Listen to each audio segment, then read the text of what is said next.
It's also about wanting to look more Caucasian. You know, at that age, I wanted to. Let's go over the history of the double eyelid surgery in regards to Korean women. This was written in the Korean Herald, and I believe it's referencing this paper here as it focuses mainly on the history of the double eyelid surgery for Korean women.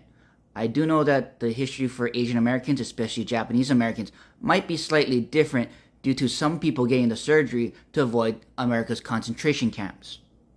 The double eyelid surgery that we know today started in the 1950s with the US involvement in the Korean War. The surgery was first developed and performed by American military plastic surgeon Dr. D. Ralph Millard. The very first Koreans to receive this particular surgery were Korean war brides who were marrying American soldiers. Surgically altering the slanted eyes became the mark of a good and trustworthy Asian, one whose modification of the face provided comforting illustration of the pliable Asian and served the evidence of the US as the model and the Asian as a mimic. Take that all in. In 1964, the plastic surgeon Millard wrote why the Koreans without the fold are problematic.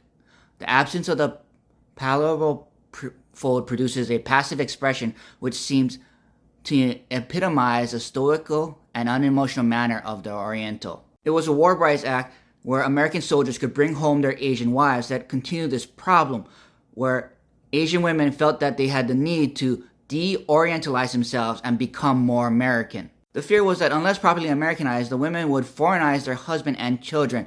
Yeah, put the blame on the Asian woman, not racist America.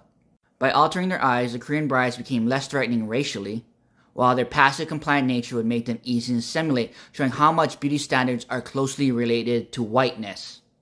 And according to this paper, that this idea of white beauty is ingrained in Koreans socially that no one really questions it. Showing Millard right that the double eyelid surgery would be useful in the US to assimilate Asians by whitewashing them. Now that you know the history, what do you think?